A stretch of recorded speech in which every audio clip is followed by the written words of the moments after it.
Hello, my podcast people, and thank you for joining me for yet another episode of my favorite podcast. So today we are talking about 2023 planning. Now, maybe you're listening to this or watching this. Thank you if you're watching. And thank you for listening. Thank you for everyone. I thank you to everyone. But maybe you're thinking, hey, this is a little bit late. Like this episode, if you listen to it the day that it drops, that will be Thursday, December 22nd. And maybe you are like, should we not have talked about this a little bit earlier, Maestro? No, I don't think we should have. I think that you can listen around the edges with this episode and realize that planning doesn't have to be some super incredibly stressful thing that occurs, 3 seconds into doing the first thing and you're planning a million steps ahead, a million years ahead. If you like doing things that way, then by all means do things that way. I don't like doing things that way, so I'm not doing things that way. As a disclaimer, what I'm going to talk about in this episode is what I do now. I'm quite a few years into running my own business, quite a few years into online business, and how I plan for things and how I do things has changed. If I think back to like working for Rock Tape and planning for the next year, it still wouldn't happen a million months early, but I was planning, more of the year. I was being a bit more specific with things. I'm looking for dates for certain things, and I'll do that to an extent now and definitely have built on that strategy. But suffice to say, what I am sharing with you today is what I do now. And if you're not necessarily where I'm at, then don't do that. Or if you're like, this method doesn't work for me, then don't do that. As per always, take what serves you and leave the rest. A lot of my evolution in terms of planning has come about with me gaining more control over my schedule. So that also, if you have kids, I don't think you have very much control over your schedule. If you work for somebody else, you're an employee, and there's nothing wrong with being an employee. I love employees. We need them, but you may not have as much flexibility. Maybe you do. As per always, listen around the edges, read between the lines, take what serves you, and please leave the rest. So if I'm looking at planning and next year, the reality is this year was great. I am very much of the school of thought of if it ain't broke, don't fix it, which is why Instagram kills me. All these updates that are so unnecessary and so unhelpful. It's not broken. Why are you trying to fix it? Nike does the same thing. They give it to shoes, and I'm like, but also why? It was not broken. So this year was phenomenal. From a financial perspective, from a lifestyle perspective, everything was great. So I'm not looking to really implement a ton of changes next year, which means that if I was to do things the exact same as I did them this year, I would probably be okay. And I'm very much going into the year thinking that and knowing that. So take that into consideration when you are planning and as you're listening to this episode. And how did you feel about this year? And do you want to do the same thing? Do you want to repeat it next year? I also never set goals. That's never been a thing for me. Maybe because I'm an HSP, highly sensitive person. Jill always gets on me about that in the most loving way. But that might be why. Like if I don't hit a goal, I'll be sad. So I'm like, why am I going to set it? I could just avoid the sadness by not setting the goal. I know that I'm still going to work my ass off. I'm going to do the most because I am hugely competitive. But setting goals kind of, to me, sets yourself up for failure and disappointment. So I just don't set them. Judge me if you want. I don't really fucking care. I don't set them. It is what it is. I especially never set income goals. I have always, if I'm going to set a goal of any kind, it's going to be a lifestyle goal. Or like, I want to be doing more of this or I want to be doing less of this. 2020, I wanted to be doing less travel for work. That was the goal. It wasn't like, oh, I want to make less money, make more money. It had nothing to do with a set number. It was just, I want to travel less for work. And then COVID was like, here you go. And I was like, well, thank you. Very nice of you. But it's always been lifestyle goals if I'm going to set any kind of goal. So when we're looking at planning, I think we got 4 things to do, 4 things to consider, 4 things to look at. And that's going to be experimenting, documenting, that's a big one, assessing, and then iterating. Iterating meaning changing things up, coming up with a different version of that thing, implementing the changes. I think that everything we do is an experiment. It's all data, and we can take it and then say, okay, do I want to do this? Do I want to repeat this? Am I happy with the outcome of this experiment, or do I want to change that? Right. So 4 steps again: experimenting, documenting, assessing, and then iterating.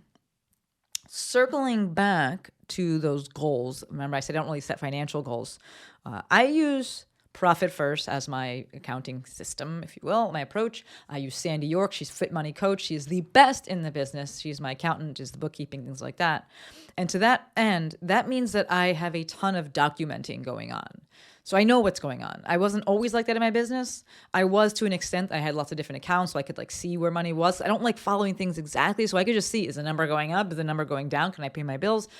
Is this staying, what amount is in there every month? And I could just look at that and assess that. So to me, documenting plays a huge role in things.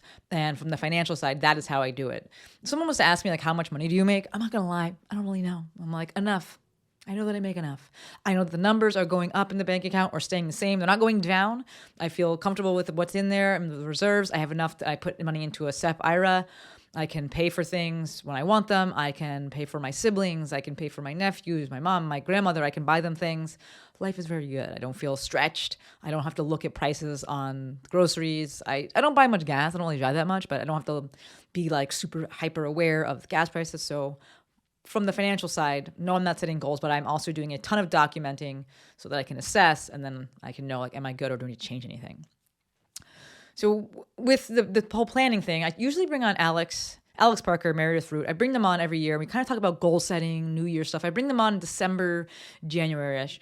And actually, if all goes according to plan, the day that this episode drops, which is Thursday the 22nd, will be the day that I will be recording that episode with them. I think it's like their fourth or fifth time on. I don't really know. They've been on a whole bunch, and I love, especially Meredith, I love her approach to goal setting. I love her because, it's nice to bring in another person since I don't really do that kind of goal setting, things like that. But I love her approach to goal setting. I love her approach to life and just how she views things and thinks about things. And they're a nice pair. And it's really great to hear the progress in their business. So gonna bring them on, gonna record that. And ideally, their episode will drop the following week. So likely December 29th, which will be a Thursday. I'm not trying to push it to Monday. I'll probably have a solo episode go out. I'm not trying to have Courtney and them working on Christmas and things like that. So I'll get all that stuff out early, and then ideally the episode will drop Thursday, December 29th.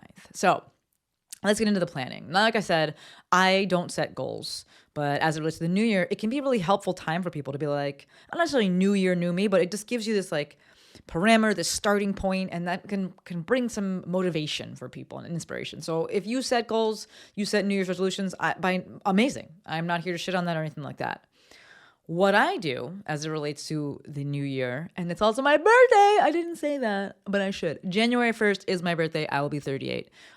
Not that changes anything that I'm going to say. It changes nothing. I'm not like, I'm a year older. I have to like, nothing changes, but I just feel like throwing it out there and celebrating. But as it relates to the new year, I will think about the overall feeling that I want to have in that year. I will think about the overall outcome, and then I will pick a word for the year. I've done this for the past, I don't even know, 4, 5, 6. I don't know. The COVID got in there, right? And it messed things up with timing. But I've done it for many years, and I love it. If you folks are watching the video, you can see I got my little bracelet on. It's a great business model, right? They just be making a killing. This year's word for 2022 was grow. And every year I pick a goal. I pick a word. And maybe I should say that the word picks me, because I don't really sit there and like comb through words and like it's picking a baby's name or something like that. It literally just hits me usually towards the end of the year. And it's just like, this is what I want for next year. And the reality is a year goes hella fast, right? So setting 11 billion goals to me never made sense, right? Focus is a superpower. So what I like to do, instead of setting a specific singular goal, in my suggestion is, if you are going to set specific goals, let it be just one. Pick one for the whole year, because again, the year goes by hella fast. Setting 11 billion goals is a recipe for disaster. Focus is a superpower. When you chase all the rabbits, you go home hungry. Whatever little phrase you want to use, whatever. Suffice to say, pick one and focus on that. So for me, I'm not picking a goal. I'm picking a feeling for next year. A vibe, if you will, for next year. And like I said before, it typically chooses me. It kind of comes to me and I'm like, yeah, I think that's it. I actually had a discussion with Junior. I cannot pronounce his name. We're going to get that episode up. It's not an episode. It was an Instagram live that he ran, and it was so good. We're going to get that up onto YouTube. It's just a lot of work. But we had that discussion, and we were talking about this, and he and I really see eye to eye on this. And he was talking about how goals oftentimes are just so outcome related, right? The goal tends to be, or the outcome tends to be the goal. And in so many ways, the outcome is out of our control. All we can control, and I'm thinking about my soccer coaches from growing up, is our attitude and our effort. All these other extenuating circumstances, we don't have control over that. So we can't necessarily dictate the outcome. Instead, it's better to focus on the process. All my Canadians, where are you? Erica, Emma, my favorite Canadian, Cirque Physio, Sudhabi. I know you're all listening. All of my favorites. If I forgot you, you're still my favorite. But focusing on the process instead of focusing on the outcome, and then having a goal related to that, which I think is like kind of the SMART goal thing. I don't really know. I don't know enough about that. I don't do that, so can't really say. But my focus is on the vibe that I want, and that's going to help me with that word. And that word is going to help me achieve that process. And the process is what is ultimately going to be the closest thing that you can have or get or do to achieving that outcome. Right? So in choosing a word, this is something that I do with the Mafia every year. I love it. It's one of my favorite things. We're going to do it actually next week. So this drops on 22nd. We'll have our call on Wednesday. We'll do it 28th. And I love hearing what the people's words are. They've already shared a bunch, and we reflect on the word from last year because we have a running Word document of that. And Lex posts that, and I think Erica Webb, eWeb posts that. Like, my people are the best. And we reflect, like, did you stay in alignment with that? Was the word helpful? Did you lean into that word? No? Yes? And then also what you want for your word for the next year. And what I've seen is that oftentimes people pick words that either they felt they didn't get enough of this year or simply that they want more of for next year. So based on everything that happened this year, right, they're assessing and then they're like, okay, based on this is what I want as the vibe, as the tone for next year. The person that comes to mind right now is Jesse Rard, and he's my guy. And his word for next year is enjoy. And I love it. I love that because he's worked really hard and he's understands that he can implement these big business changes and stuff at any time. It doesn't have to be right now. It doesn't have to be like, there's a fire. He's feeling financially stable. He's feeling very fulfilled. He's feeling like he's, at a place of enough. And so he's going to enjoy next year. And I love it. I freaking love it. To me, one of the beautiful things about choosing a word is that it just gives you guidance. It removes decisions. It helps you with decision making because when in doubt, you just do whatever is in alignment with that word. You're given two options, this thing or this thing. Okay, what is in alignment with that word that you chose? To that end, it is nice if the word that you choose is a verb. From there, it doesn't have to be, but I tend to try to make it be a verb. From there, like I said, we use it to shape and make all of our decisions. This year, my word was grow. Last year, it was lead. The year before that, it was bold. And next year, drum roll. Courtney, could you add that in there, a little drum roll? Amazing. Joe, no, I won't ask you to do it, but maybe I'll add that on the YouTube video. But next year, it is going to be create. Like I said, the words typically to just come to me. They just come to me. I don't care if that sounds woo or whatever. It comes to me. I don't force it. And I kind of sit with it. I'm like, yeah, that feels right. As it relates to next year, my focus is the podcast. It has done so well this year, these past 4 years. You folks are fucking incredible. The podcast does well because of you. So thank you. We hit 1 million downloads this year. My mind is blown and dude, the sky is the limit with this. So I am focusing on the podcast. I'm doubling down on the podcast. And based on the things that I've implemented thus far, we've gone into YouTube. Hello there. We're pulling video for social and things like that. Based on all these things that we've implemented thus far, I know that in order to set myself up for success, and I should say quote unquote success, which largely means having outcomes that I'm happy with and proud of and excited about. In order to set myself up for that success, I will need to create. That will need to be the default, that when I'm tired and I'm like, should I do it? Yes, you should.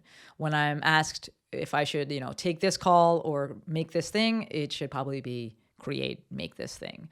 And just leaning into that. This year, my word was grow. And so any opportunity that I had that I perceived could help with growth in any kind, I said yes. Speaking events, just of any sort. That's probably the biggest thing. Just saying yes, saying yes, saying yes. Making connections, making relationships, establishing relationships, things like that. So word for next year is create. Would love to hear your word if you have one. Shoot me a text. I haven't thrown out my number in a bit. 310-737-2345. would love to hear from you. Or shoot me a DM. I do respond. I love hearing from you. I'm just like talking to the camera right now, so it's nice when actually I get to hear from folks on the other side of things. So next part here, we'll go into planning of events, and then like planning of events and activities, make it a little bit more tangible. And then we'll talk about the business side of things. And then we will wrap this bad boy up. To me, if we're thinking about planning events and preparing for events for next year, the best predictor of future behavior is past behavior. We know when it relates to injuries, the number one predictor of injury is previous injury. So to me, the best way to plan and prepare for the next year is to write down exactly what's going on right now. And I think I've spoken about this in another episode. I'm pretty sure I have, because my sister reached out and was like, I love this. And I was like, me too. I've been doing it for quite some time and it's literally the best. So I will, in my phone, write down, and I have it broken up by month, everything that's going on. Typically, I'll write down like when something big happens. Like when I think about it, I'm like, oh, I want to write that down. I want to remember that for next year. I want to be able to plan for that next year.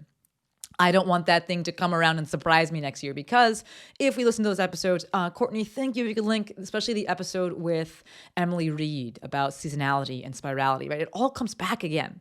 And then we get surprised. We're like, it's cold. And it's like, every year it gets fucking cold. Same time. Write it down so you're not surprised. So I will write down everything. I don't like have it like a journaling practice. It's literally in my phone. I type it in there. Usually I'm going for walks, and I will make note to especially write down the things that are outside of my control, largely the weather. And I will write down how I felt about that. Did I want to be doing that thing? What did I want to be doing at that time? Did I want to be working that much? Did I want to be walking? Was it cold? How was volleyball? When did the sun start going down? What was the general vibe of things? I will write down everything, and I will go month by month. And then I don't get surprised, because guess what? Spirality, that sounded weird. Spirality is real, and it all comes back again. So I'm going to read to you actually the excerpt, I'm going to call it that, the December 2021 blurb. And this is, like I said, I just kind of wrote things down as they kind of jump out at me, things that really stand out, things that I want to remember. All right, here we go. December 2021. Super cold mornings, lowest 43. Moon out when Sunday volleyball starts. Cold in the garage when working out. December 22nd, top still off of Peggy. Peggy is my Jeep, for those of you who don't know. Running the heater in the office. Lots of people talking about overwhelm and feeling swamped. Last 2 weeks of the year might be good to only work Tuesday. This time worked Tuesday/Thursday, second to last week, and only Tuesday the last week. Not feeling particularly stressed. Lots of rain. Rained on Christmas. High store reviews over Christmas weekend. No one really buying the week of Christmas. That's really cool to me, because I can read that. I can read that in January if I want of 2022 and plan. I can read that in December if I want. And largely what I've written down this year is very similar, especially regarding the weather and being prepared for it. I'm not playing as much volleyball, so that's different. But one of the things we see, as I said earlier, that what we're looking for is going to be to experiment, to document, to assess, and to iterate.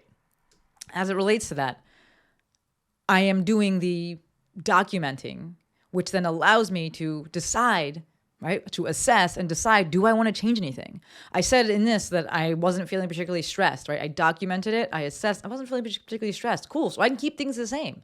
I don't have to change something. Change for the sake of change is not good to me. If it ain't broke, don't fix it. Right? There's a fun little singing there. If it ain't broke, don't fix it. So if we are looking at that 4 parts again, experimenting, documenting, assessing, and iterating, then if I had said, I don't like this, I want to change something, I want to do something different, then you have to actually from there iterate. You have to actually do the thing. I can get all like cerebral and like go back to your childhood and why you don't do stuff. I don't know. If you want, whatever. But if you want something to change, you got to change it. So 2 parts here. If you've gone through this, you've written things down, you experimented, so you did the things, you documented, you assessed it, and you're like, I want to change something. Now you have to iterate. Now you have to do the thing. So 2 parts there. Number 1, actually do what you say you need to do. And then number 2, consider bringing in help. So I'm thinking of right now, I had a call with the client the other day, and she was just like, yeah, every year I tell myself that I need to take the week off between Christmas and New Year's. Number one, you just have to block it off. You got to like do the thing, rip the Band-Aid. But that can also be really helpful if you have, let's say, a spouse and they help with the planning and they help with you actually being able to do that thing that you said that you needed to do.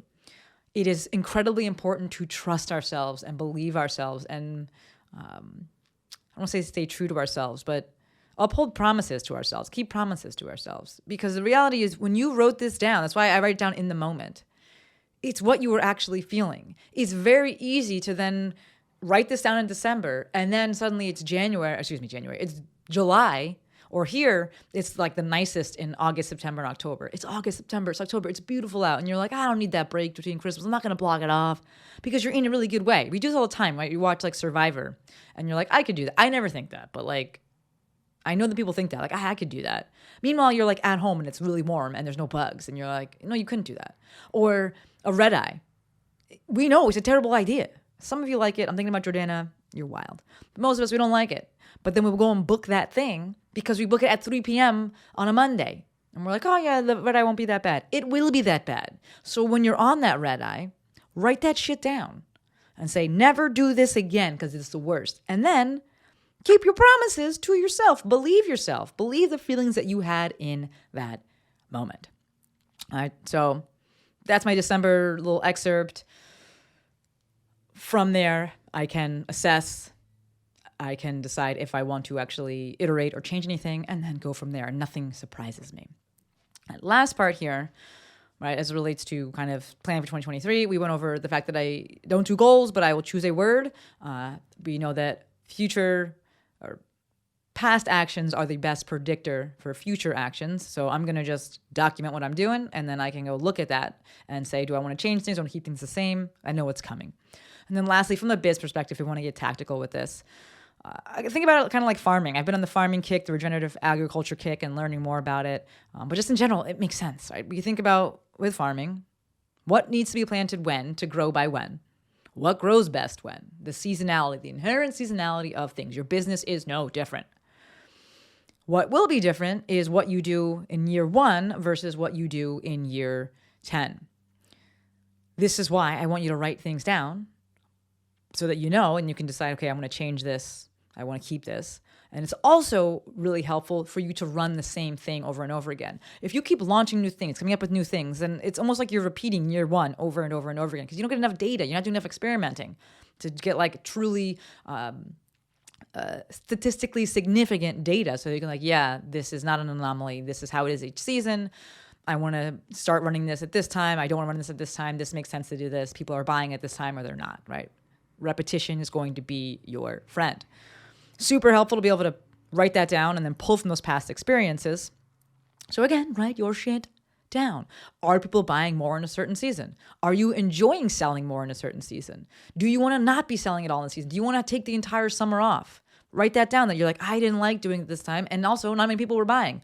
Maybe they weren't buying because you weren't selling hard because you don't want to be working. I don't know. But also in general, people, they're not buying that much in the summer. All right. So write the things down, experiment, document, assess, and then you can iterate and change things moving forward. I personally, like I said, I don't like plan the most, but the easiest thing to do, and the one thing that I will do in terms of like kind of hard planning, is I will take my signature offer and I will just plug that into the year. Typically, you're not going to launch the thing more than 3 times a year. Yes, you could launch once a quarter, but again, the summer comes in there and also the winter and like the holidays. And so you really compress with actually how much time you have in a year. And online business, running an online business is one of the best ways to really understand like how short a year is and how much time you don't actually have. So I'm looking over to the side right now. If you're watching the video, I have a massive, like, I don't know, 3 foot by 4 foot calendar, and it's one of the dry erase ones. And I will plug in, which is going to be, in this case, it will be my intensive. That's like my signature offer. It's a 6-week long course. So I'm going to plug that in. When do I want to run that? It's oftentimes easier to say, when do I want this thing to end? Work backwards from there. You get a start date and then add another month onto that because you're going to need to promote that thing. And suddenly you see like, I can only launch but so many things a year or so many times a year. Realistically, like I said, 3 times max for something that's like a 6-week course. is nice. Anything that has some time frame to it that you actually have to deliver it, you're not going to be able to launch it but so many times. And it's actually fine. What you'll typically find is if you do launch it 4 times and then next year you launch it 3 times, oftentimes you'll get the same number of people. It's just that they've spread out into all 4 cohorts as opposed to staying in the 3. So you can play around with that. But again, what we're keeping consistent there is the actual offer. We're not like, okay, well, this thing is 12 weeks. Then I did the 4-week version. Then I did a 2-week. Then I did a DIY. We need some consistency so that we can get some data and then we can decide what we want to be doing next with that.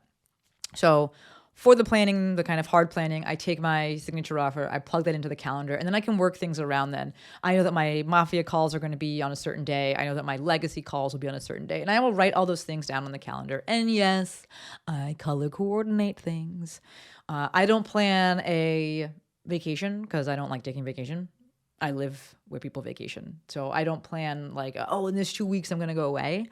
If you do, I would suggest putting that on the calendar first. I typically will know that I want to work less in the summer, and I definitely don't really want to work in December. So I'm looking at that in terms of seasonality and that in terms of planning things and if I'm going to launch things and when I want things to end. Right? So I think we can kind of wrap this up. You see that I don't have some super strategic way of planning things, and this is something that's kind of been birthed just over time and evolved over time. As always, I want you to take what serves you and leave the rest. The main advice I can give you is that you got to do the thing. You have to try. You have to actually experiment, get the data, right? Then we're going to actually write the data down. We're going to document. Then we're going to assess it. And then we can iterate and say, do I want to change? How do I want to change for the next year? If you want to do SMART goals, if you want to have revenue goals and all that shit, that's awesome. Go ahead. That's not for me. And what I shared with you is simply what I do. As per always, take what serves you and leave the rest. The 4 steps that we went over: experimenting, do the thing; documenting, write it down; assessing, check it out. Did you like it? Did you not? And then iterating. The biggest predictor of future behavior is past behavior. So quite simply, write down what you are currently doing. The present will become the past. Write it down. Figure out if you want to change things, if you want to implement new things.